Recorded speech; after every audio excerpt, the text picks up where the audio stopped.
Hello everyone and welcome back. Today we're going to be doing some race car prep before Brands Hatch.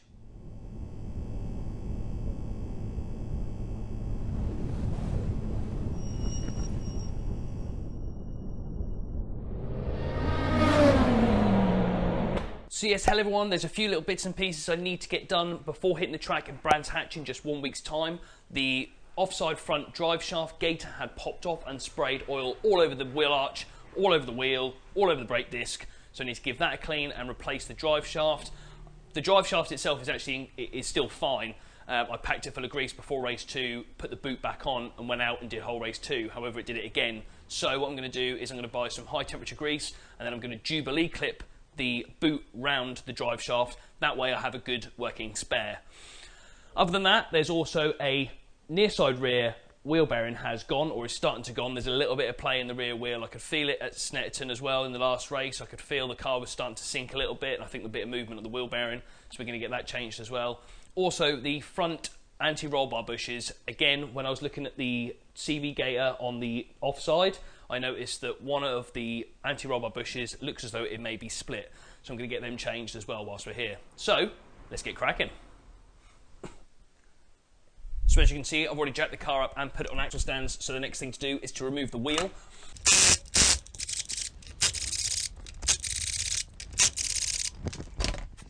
So as you can see, the wheel is completely coated in CV grease, so I'm going to have to give that a clean before putting that on as well.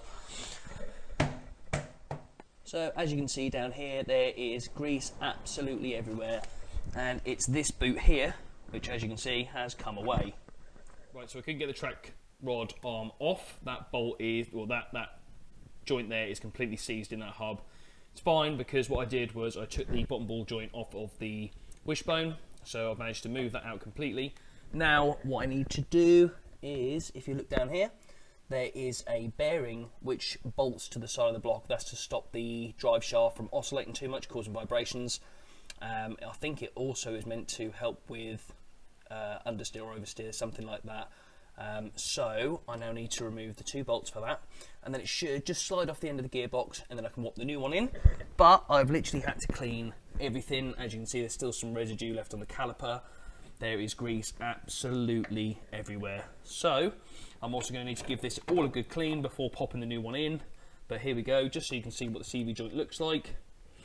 It's called a constant velocity joint. It's so it can go up, down, left, right, all around, while still rotating. So this needs to be kept nice and greased so that nothing starts getting hot or breaks. They're all little ball bearings in there. So this is why this is extremely important, and why I just rather get the new drive shaft on rather than, you know, messing around trying to re-grease this up, put another clip on, because I can do that when it's off the car and then I will have a good spare. But what I need to do now is undo those bolts, get this out so we can get the new one in. So here we go, the old one is now off and here is the new one side by side. There's one thing I've got to do before I can fit it. As you can see, the ABS ring cogs are different. So on the 182 cups, I think maybe all cups, I can't remember off the top of my head, have a slightly bigger ABS ring. So here is the other variant. So what I've got to do is just tap this one off, tap this one back on, then we can get it back on the car. So there we go, the new ABS ring is now in place, which means I can get this now back on the car.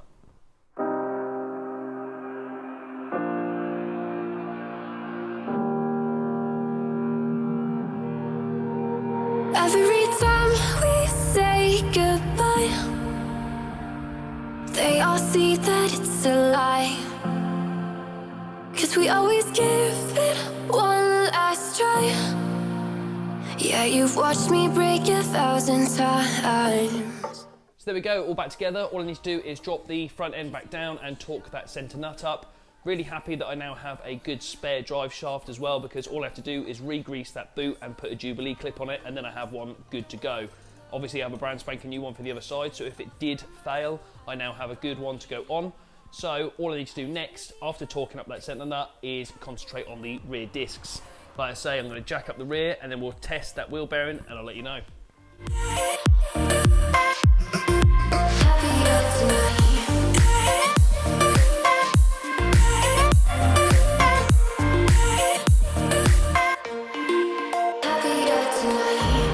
Can't be waiting for you in the morning. I'm leave without giving a warning. I'ma leave without giving a.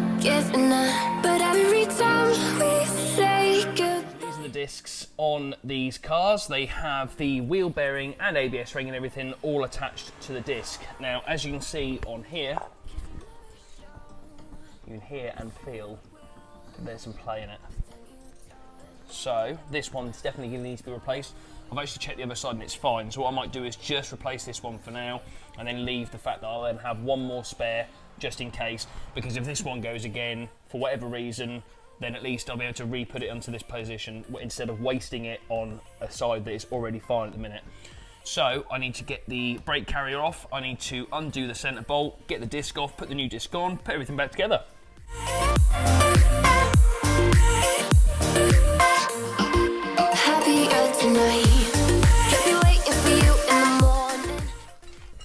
So here is the old disc. As you can see, the bearing has definitely had enough. Now there's a really important factor on these rear discs. You have these washers that sit in place behind it, and that is to support the bearing. Now what I actually think has happened is I've installed it the wrong way around, and that's allowed the bearing to flop about. So I'm going to make sure, did buy actually 2 new ones, but this is still in good condition. There's no scoring or anything like that, so that's fine to put back into place. So I'm going to pop that back in the right way round, then install the new disc, and then that way hopefully we'll have no more issues. We all know that it's a lie. I just wanna be happy.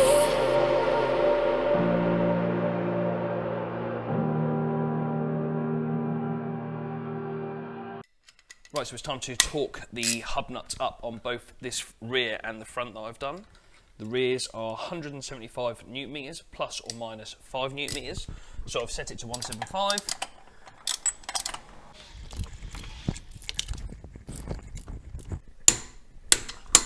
There we go, that's set to 175. Now time to do the front.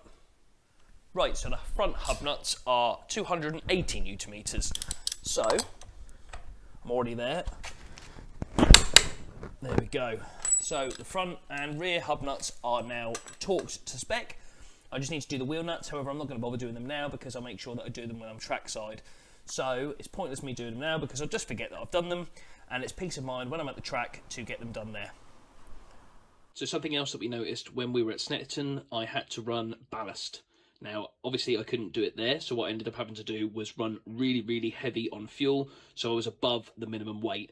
So, before Brands Hatch, I've got some plate, and I have attached them to the bottom of the floor.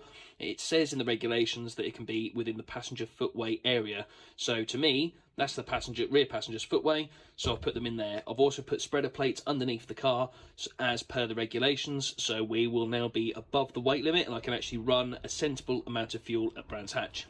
So as well as sorting out all these little niggles I had after Snetterton, I also had a company called All Square Chassis Setup come and do a full geometry and corner weight session on the Clio. He did discover a few things which he's now rectified.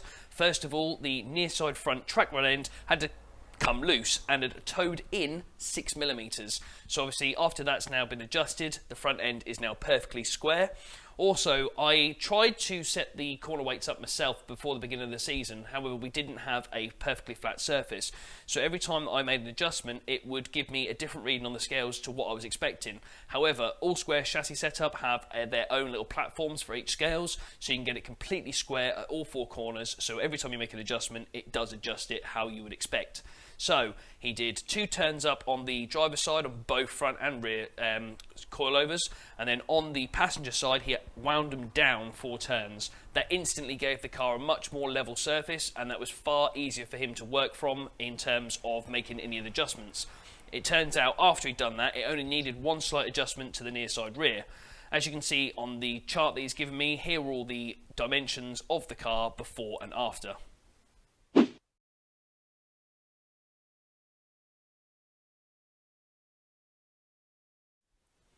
So as you can see, he made a real difference to the car, and I cannot wait to get it out to Brands Hatch and see what happens.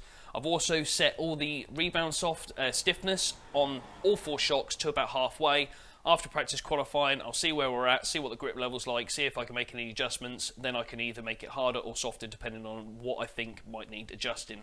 So the car's pretty much now ready to go. I've checked all the fluids just now as well. I'm going to wait until after Brands Hatch, and then I'm going to give the gearbox and the engine oil a complete change, because that means they would have done 2 races, and I always think that maybe 2 races is just about enough for any type of oils to be replaced. I'd also like to get the radiator replaced, as this one has still seen better days. I have a new one sat there. I've now bought the correct bung to block up that hole so that I can actually use this radiator. So until then, it's race weekend next weekend, and that will be the next video we will see on the channel. And I really hope that we will now start to progress even further, especially after all making all these little adjustments. So until then, thank you very much for watching, and I'll see you in the next one.